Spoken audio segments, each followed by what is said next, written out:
You're listening to episode 116, Psychosocial Considerations for Parents of Tweens and Teens.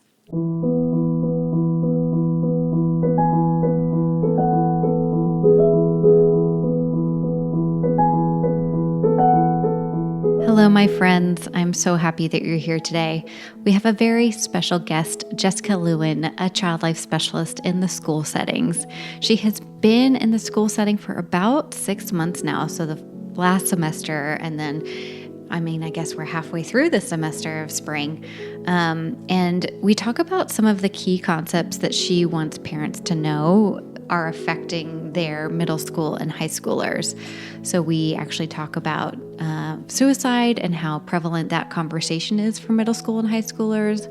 We talk about the impact of attendance and actually coming to school and what that does to a child's psychosocial role and their identity within their social system and with their peers and how it can impact everything. So I am so glad that you're here, and let's get started with our conversation.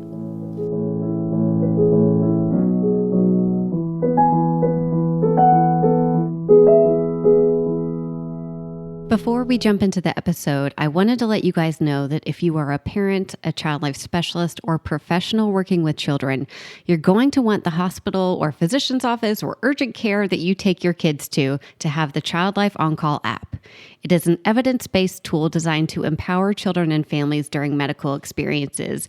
And 100% of the child life specialists who have used this app believe that it can help with expanding child life's reach beyond the bedside. And 100% of child life specialists believe it helps parents feel more empowered in their child's care. Learn how to get the Child Life On-Call app for your facility or doctor's office by going to childlifeoncall.com/partners. So why don't you introduce yourself, tell us where you come from, how you got into the schools, and then we get to dive into 3 really interesting and some different topics we haven't gotten to talk about on Child Life On Call yet. I know you've probably talked about it on your podcast, Child Life Wildlife, but this is so informative for both parents and professionals. So I'm excited that we are going to do this in quote unquote 12 minutes. Which is not going to happen. That's fine. Right. Well, I am Jessica Lewin. I have been a child life specialist for 6.5 years. I got into child life at a small community hospital. Not necessarily. It's a children's hospital within a community hospital. Mm-hmm. And I was there for about 6 years and then decided that I was just looking for something more and looking for a new environment, a way to transfer my skills into the community, and I proposed my butt off, it felt like. I sent out a proposal that I had wrote, and I know that word is feels really big, but it was 2 pages. It was not long at all. But just to give somebody in the community a snippet of what I felt like I could offer their establishment. And so for me, it was schools, and I sent out, I think it was 17 or 18 proposals to different school districts. Wow. 5 replied to me kindly and said something along the lines of we have a social worker for this. We have a counselor for this. No, thank you. We only hire people with a master's in social work. And so it felt like I was hitting a lot of roadblocks. And finally, I decided, you know what, maybe I should apply to places that are already looking for a social worker or a counselor. Mm-hmm. Because I think similar to the hospital setting, there's just not a lot of funds in education. Yeah. And nobody's going to want to use funds that they have set aside for something that they've never heard of. So I was like, maybe I could get somebody who's looking for a social worker to switch the title and hire me instead. And so that's what I ended up doing with this school that I finally was able to squeeze myself into. Was I sent something to the principal and said, hey, I saw that you've been looking for a social worker for 2 months. And if you haven't hired somebody, I would love for you to take a look at my proposal and my resume and my cover letter and see if you're interested. And he called me and was like, I just have to say, I don't know quite what this is, but you are more impressive on paper than the 2 random social workers that we are going to be interviewing next week. he's like, so I want you to come. I want you to come and sit down with us and tell us what in the world this is, because I'm interested just based on paper. And I had to go through the whole interview process as a social worker candidate. So they were not switching any of the already pre-made interview questions for me. So every question they presented me, I had to flip and be like, well, I'm not, but this is what I can do instead, or this is how I would do it. And I ended up getting offered that job. So I've been there now for 6 months. Wow. A little over 6 months. And it's been great. Congratulations. That's so Thank impressive. you. I was just listening to this podcast the other day, and it was about taking big swings, right? Like you just have to go for it. And it only takes one, it just takes one yes. And so by the sheer number of 18, like one yes, you can do that. So you're making that really tangible for people. And I'm sure you have learned more in the past 6 months than you have in a long time, or more than maybe you even expected to. Truly. I feel like I understand the child life career or the profession better than I ever understood it in the hospital. Yeah. I tell a lot of people this, but like transferring your skills from the hospital to the community is hard because it looks so different. And I have the community position statement that the ACLP has created pulled up on my computer, and I pull it up at least once a day at work to be like, is what I'm doing child life? Yeah. I'm not quite sure. Yeah. And it always is, but I just have to find that one way that like the ACLP has written it out in their voice and in their words to go, oh, that is exactly what I did in this setting. I just wouldn't have thought of it that way. Oh, yeah. Yeah. So, having that kind of as like something to lean on and help guide you when you're in uncharted waters is so important. So I wanted to pick your brain today because this is a podcast that has an audience of both child life specialists, but also parents too, who are really looking for just some quick ways to communicate with their child or just have a little bit of an insight. So you're in a middle school, correct? Middle and high school. Middle and high school. And so it's like we have a memory of what our experience was like, but our children are living in a completely different world than we did for a multitude of reasons. And so you are kind of that fly on the wall with a psychosocial perspective. And so what are one of the big things you want to talk with parents about as we kind of enter your mind and your world and what you've learned in the past 6 months? Yeah. The ways that I'm interacting with students is typically in my office, and they come to me for a variety of reasons. And I feel like I'm always being very proactive, and there's 300 students at my school, and I have to say I probably know or have worked with at least 200 of them. Wow. Already in 6 months. I know their name. They're a part of something that I'm a part of, whether that's a grief group or our Gay Straight Alliance or you name it, some piece I've interacted with this student. And one of the big things, and this has come up in webinars that I've watched for school-related things, is before the pandemic, 1 out of 6 kids were considered chronically absent. And so in order to be chronically absent, that means you're missing 15 or more days of school. And for us, we're like, well, it's 180 days. 15 days doesn't feel like a lot. But it's not usually stopping at 15. It's usually going up to 20 or 30 or 40 days. And when you're missing in a middle high school level where you're missing those classes, now times those numbers by 6. Yeah. Because they're missing all of their classes. Their 4 core classes, their 2 electives, and catching up is exhausting on a student. Yeah. And it can affect their academic success. It can affect their peer relationships because now their peers are understanding something that they don't understand now. And their identity. I mean, that's where they are in development, is focusing on this identity that they're creating and this self-worth that they're feeling when you don't understand something. And being chronically absent can come from a variety of things. I mean, it can be medical, they can be sick, somebody in their family can be sick, mental health, they can stay home because they're being bullied at school and we don't know that. They have this perceived feeling of like, I'm not safe at school and I don't know who to go to help me. And so it's a variety of things. But the crazy thing that I learned in a webinar recently was that parents are severely underestimating their child's absences.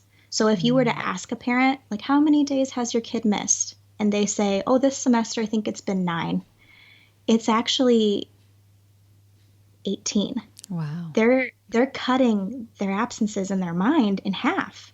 Yeah. And so if a parent is letting their kids stay home for 9 days and feeling like it's no big deal, it's actually 18. Yeah. Because they're not realizing that all of these days are adding up. So when I mentioned I'm being that proactive person, I'm keeping track of some of these kids that are being chronically absent or showing signs that they're going to be chronically absent. And I'm setting one-to-one meetings with parents and families, talking to siblings of like, what's going on with your older brother? Is there something going on at home? Because you're always here, but he's not. Yeah. Or, something like that to fill whatever is happening in that child's life and become that safe person in the school setting that they can come to and encourage them when they are here, not necessarily leaning on the whole like, well, glad you finally decided to show up. Yeah. But instead being that voice of like, I'm so happy you're here. We really missed you. I haven't seen you in a couple days. Yeah. And now it's that like empathy and kindness that they're feeling instead of this like, oh, you're right. I haven't been here for a couple days and I'm really behind. And now I'm anxious and I'm not going to be here for the next 6 days. Right. Oh my gosh. Wow. What like an never ending cycle it feels like. It is. I just, every time you speak, I'm like, thank God you're there. It's, Yeah. I mean, because, I was just watching, I think it was like Sunday CBS morning news. I love that show. But they were talking about how the mental health crisis, and this was specifically California in middle schoolers and high schoolers. And I'd never even thought about how attendance plays into that. But I myself remember being in 6th grade and being like, I don't get this math thing, but everybody else does. Like, I'm an idiot. Like, and that's truly like how I identify myself in math from then on. Right. So because of attendance, wow. Yeah, that's a big thing. Mm-hmm.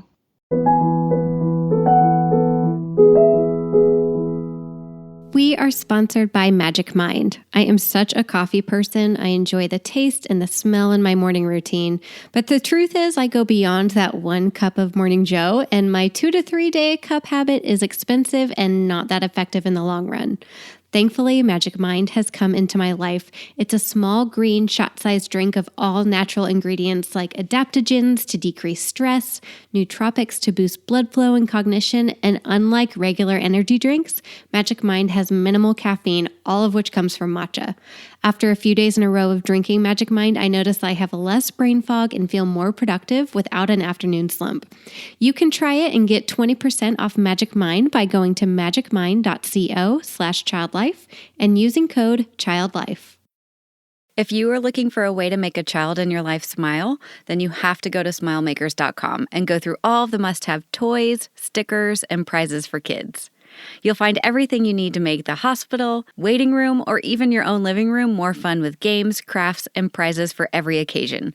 I also have very good news for you because when you go to smilemakers.com and type in OnCall20, you will get 20% off with no minimum order required. So stock up on bundles made specifically for hospital procedures and therapeutic play, and make these already very affordable items more affordable with OnCall20. That's smilemakers.com and OnCall20 for 20% off your entire order.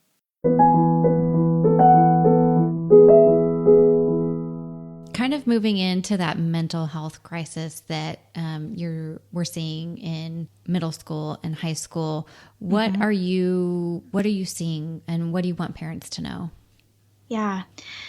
So again, when I'm becoming this safe person for a lot of these students, my next step is to engage in some sort of fashion with the family without necessarily breaking that student's trust. Sometimes students come and talk to me about something, and it's not necessarily, I don't need to pass that along to the family, especially if they don't have a close relationship with their parents or caregivers. But I want to at least become that like introduction to this family. So somehow maybe in conversations at home, my name is being brought up and that they can then decide that they want to share the conversation with each other. So mental health in so many different ways. I mean, I'm teaching kids how to cope in the school setting with so many things that when you compare it to the big traumas and big things we talk about in the hospital setting of, a death of a family member or a cancer diagnosis or, a procedure that's about to be really painful and they don't really know what that's going to look like. Transferring it to the school now, some of those things, they feel a little, in my mind, mellow. But for these kids, this is the biggest thing that they're having to deal with right now.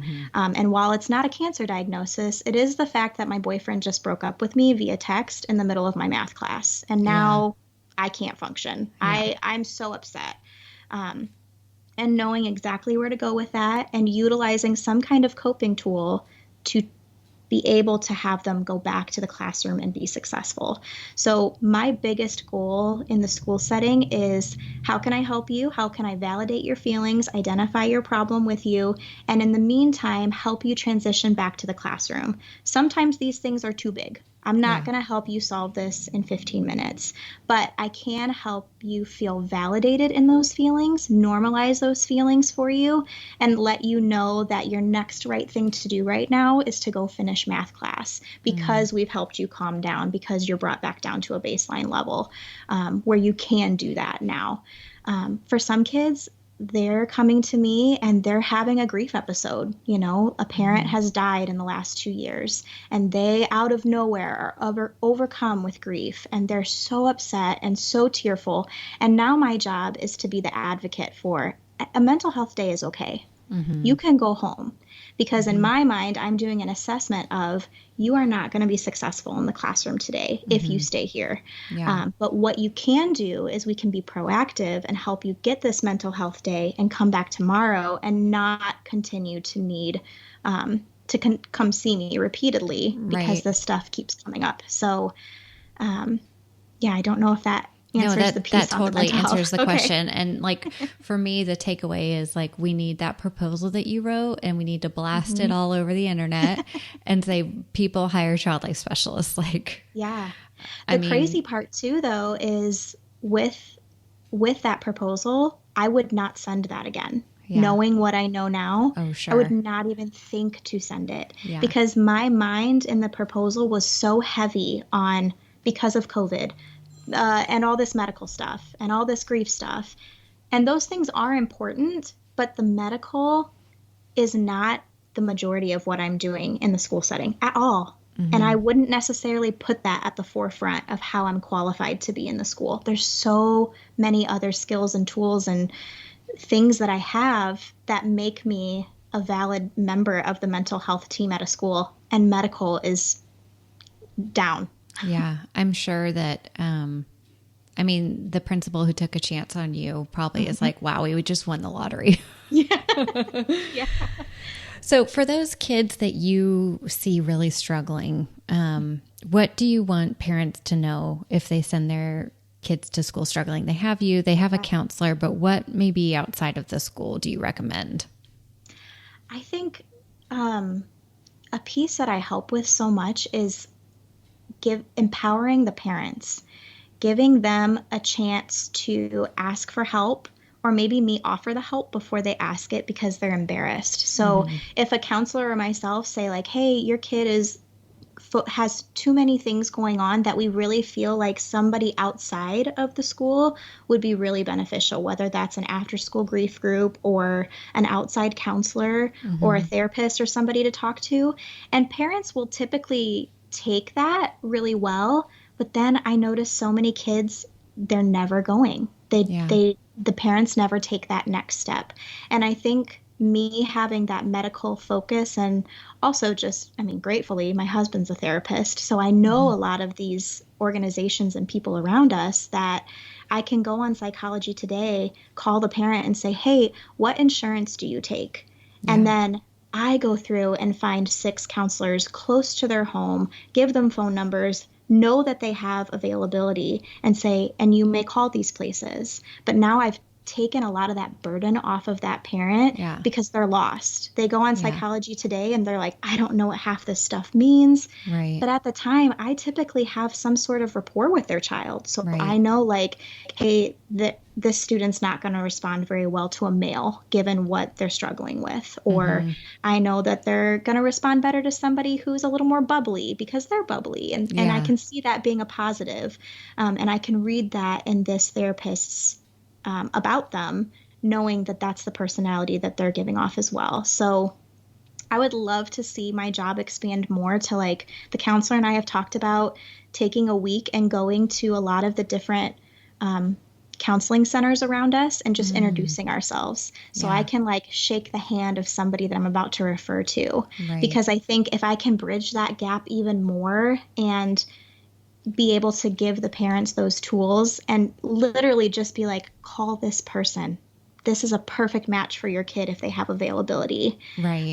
I think that would be so uplifting for these parents to not have to do that all on their own. Oh my gosh, totally. Well, you're just removing the burden because, as Yes. you know, they have things going on at home. And if the child is struggling, likely the parent is struggling with something too. Right. If for nothing else, that their child is struggling, and that's really hard. Yeah. We also have a university near us that, because their counseling students are going through the process, they have to reach a certain number of counseling hours before they can move out into the real world as a therapist. And they offer free counseling. So even for our students who can't afford to go to an outside therapist, that's always my backup line of, Yeah. and if insurance is an issue or if you don't have insurance, this is our next best spot because it's free. And, oh, hey, you don't have a car? It's telehealth too. They offer telehealth. So it's like, we need so many more of those places, but Right. at least I have one that I can recommend. Yeah. And you're just removing the boundaries. I like Right. that. I think that's something for parents to think about too, is if your child's school doesn't have a child life specialist, which likely they don't, Right. they do have a guidance counselor who may have some of this information too and can help you help your child. Right. Yep. And then it's a hard topic. We touched on mental health a little bit, but the truth is, like, the second pandemic, right, that we're seeing amongst our youth, and that's suicide. And how do you see your middle schoolers and your high schoolers handling that? I think that is something that is so much more talked about in middle high school than I personally feel like it ever was when I was in middle high school. I don't recall having those conversations as much as we are having it now. Kids watch shows about it. They have TikTok and are seeing things about it.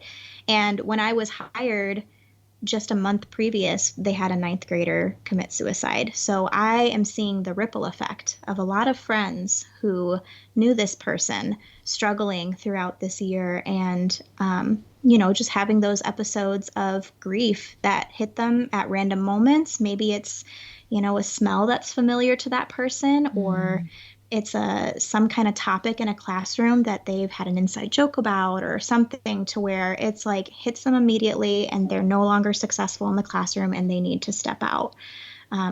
So I think that that's conversations that, because our students are just seeing those things regardless, at the middle high school level, we need to be having those conversations with our children as well, and making sure that there's that line of communication of, if you ever feel this way, you come talk to me, or you come talk to, another trusted adult.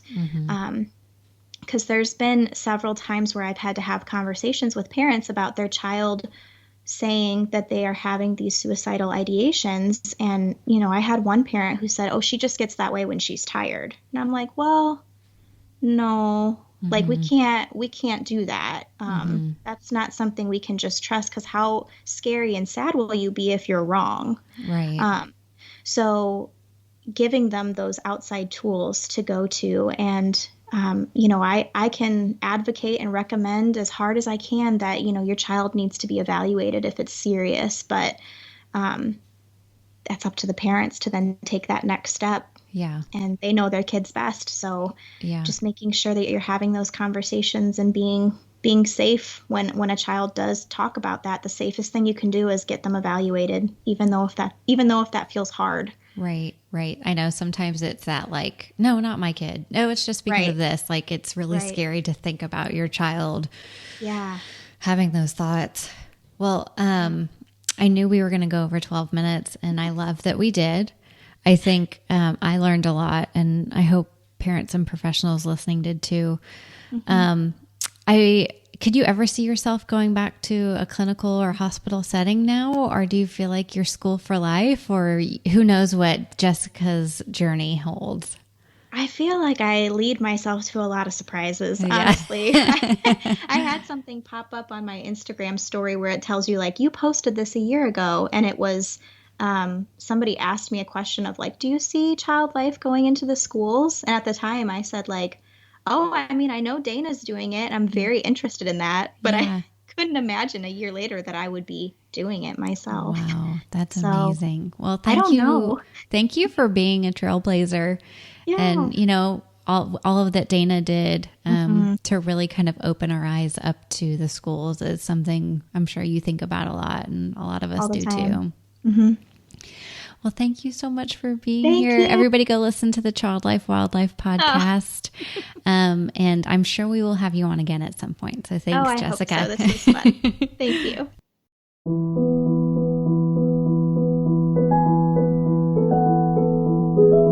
Thank you for listening to the Child Life On Call podcast. I'm your host, Katie Taylor, and you can follow us at Child Life On Call on Facebook, Twitter, and Instagram. Please rate and review to make it easier for other families to find us. We have cute merch available at www.bonfire.com/store/childlifeoncall, and you can listen to more episodes and find resources at childlifepodcast.com.